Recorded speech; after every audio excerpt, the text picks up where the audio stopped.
दशम स्कंद द्वारिका लीला 62तम अध्याय। श्री शुक उवाच। एबे हो शुण नरनाथ शेष गोविंद चरित। अज्ञात घोर वनवासे थिले से विराटर देशे। बरसे वंचिता भुवने विदित पंडुर नंदने। इंद्रप्रस्थरे छंती रही से कथा जानी भावग्राही। दारुक साजी नंदी घोषे श्रुद भृत्य घेनी पासे। इंद्रप्रस्थरे वनमाली धर्मनंदन गृहे मिली। देखी सानंद बेनी जने चाहती निश्चल नयने। देखी उठिले बेनी भाई की पटांतर देवी मुई। जीवन गला पिंड जेने पुणी उठंती दिव्य ज्ञाने।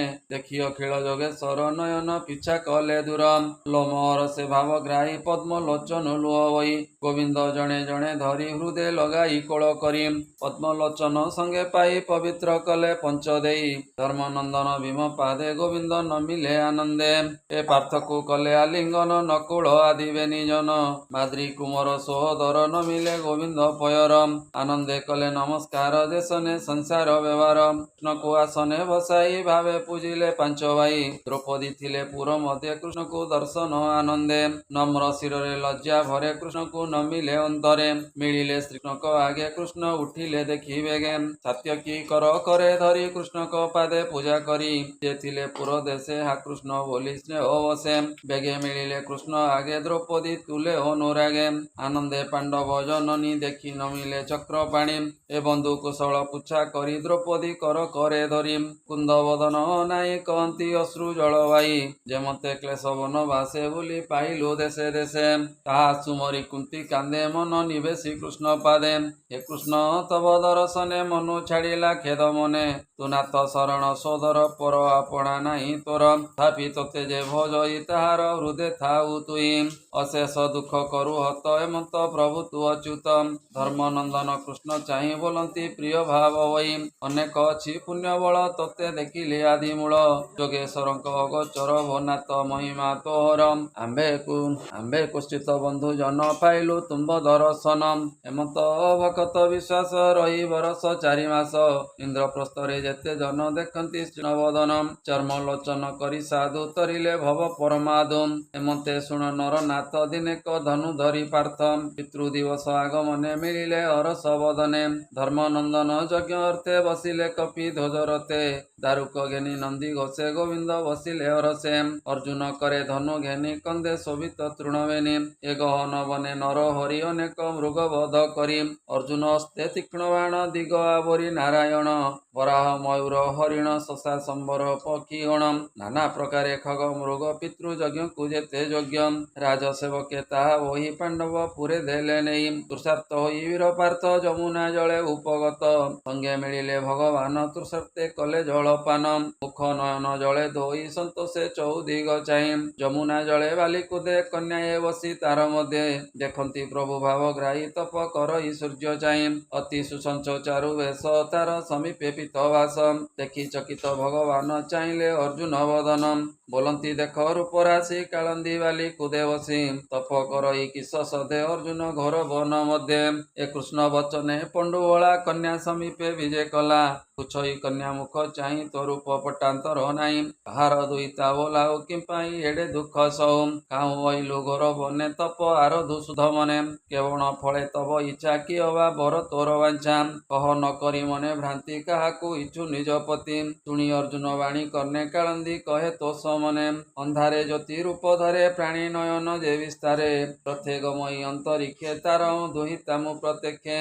तात आज्ञा परमाणे दुष्कर तप आचरणे। दूरघर तप दीक्षा तप करई कांत इच्छा। तु तपे तोष करी होइबी तार मनोहारी। अनाथ नाथ दामोदर जे कृष्ण हेबे मोर बर। कमलापति भगवान दुर्गम दुरित भंजन। अशेष जन सुखदाता तारे बरिला मोर पिता। कालिंदी नामे जे मोहर पिता दिन कर। तावत न पाइबी हरि तनु त्यजिबी तप करी। मोहर सत्य ए वचन शुणी अर्जुन तोष मन। बेगे मिलिले कृष्ण पासे कहिले आनंद विश्वासे। वो नाथ तोर पाद इच्छा कालिंदी तप करे वांछा। ती निष्ठुर तप तार शुणी सानंद दामोदर। जमुना कूले जाई मिली भकत बंधु बनमाली। बोलंती कन्या मुख चाहि तप तु करु जई पाई। से कथा होइला सफल हेमंत कही कले कोल। रथे बसाई भगवान आनिले पांडव भवन। ତକ୍ଷଣେ ବିଶ୍ୱକର୍ମା ରାଇ ବିଶ୍ୱାସ ବାକ୍ୟ ତାକୁ କହି ଦେବ ମାନବେ ଅଗୋଚର ଏମତେ କର ମୋର ପୁର।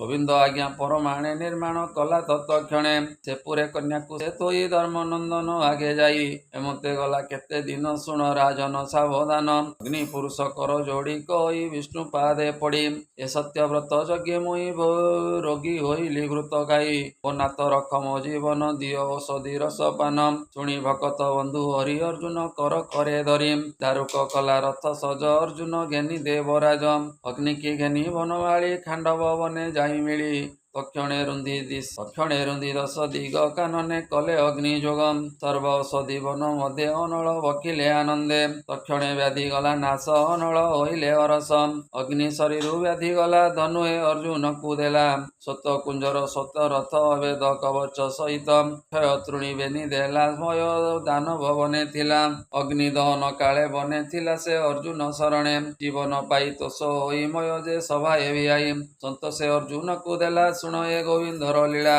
ତହିଁ ରାଜୁଷି ଯଜ୍ଞ କାଳେ ଅନ୍ଧ ନନ୍ଦନ ରାଜ ମେଳେ ଏ ବସିବା କାଳେ ହତ ଜ୍ଞାନ ହୋଇଲା ଛଳେ ଜଳ ଭ୍ରମ ବସିବା କାଳେ ହତ ଜ୍ଞାନ ହୋଇଲା ସ୍ଥଳେ ଜଳ ଭ୍ରମ ସେ ସଭା ଘେନି ବନମାଳି ଇନ୍ଦ୍ର ପ୍ରସ୍ତରେ ଯାଇ ମିଳି ଧର୍ମନନ୍ଦନ ମୁଖ ଚାହିଁ କହନ୍ତି ପ୍ରିୟ ଭାବ ହୋଇ ମେଲାଣି ଦିଅ ଯିବୁ ଘର ତୁମ୍ଭେ ତ ଜୀବନ ମୋର ଏମତେ ପ୍ରଭୁ ଭଗବାନ ସଙ୍ଗେ ଘେନାଇ ନିଜ ଜନ ତାରକାପୁର ଗଲେ ହରି ହେବେ ଓ ଶୁଣ ଦଣ୍ଡଧାରୀ ଉତ୍ତରାୟଣ ପୁଣ୍ୟ କାଳେ ଶୁଭ ନକ୍ଷତ୍ର ଲଗ୍ନ ବେଳେ ମଙ୍ଗଳ ଶୁଭ ଲଗ୍ନ ବେଳେ କାଳିନ୍ଦୀ କନ୍ୟା ବିବାହ ହେଲେ ଉତ୍ସବ ବର କନ୍ୟା ଦେଖି ଯାଦବେ ଧନ୍ୟ କଲେ ଆଖି କାଳିନ୍ଦୀ ବିବାହର ବିଧାନ ଯେ କରେ ଶ୍ରବଣ କୀର୍ତ୍ତନ ଦୁରିତ ଦୁଃଖ ଭୟ ନାଶେ ଅନ୍ତେ ରହନ୍ତି କୃଷ୍ଣ ପାଶେ ସେ ହରି ପାଦେ ମନ ଦେଇ ସୁଜନେ ତର ଏହା ଗାଇ ହୋଇ ବିପ୍ର ଜଗନ୍ନାଥ ହରି ଚରଣେ ଦେଇ ଚିତ ଶ୍ରୀମଦ ଭାଗବତେ ମହାପୁରାଣେ ପାରମହଂସ୍ୟାଂ ସହିତାଂ 82 ଦଶମ ସ୍କନ୍ଧେ ଅଗ୍ନି ବ୍ୟାଧି ଖଣ୍ଡନେ कालिंदी कन्या विवाह नाम 66तम अध्याय